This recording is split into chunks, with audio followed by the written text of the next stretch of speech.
Huwag maging mapagmataas sa panahong meron ka. Tandaan, bilog ang mundo. Baka bukas, pag-ikot nito, paggising mo, nasa ilalim ka na. Dadaan lang tayo sa mundong ito.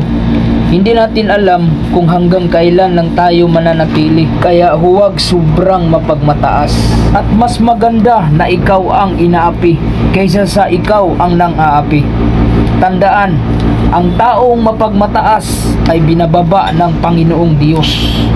At huwag kang magyabang sa iyong kapwa, lalo na kung alam mo sa sarili mo kung saan ka nagsimula.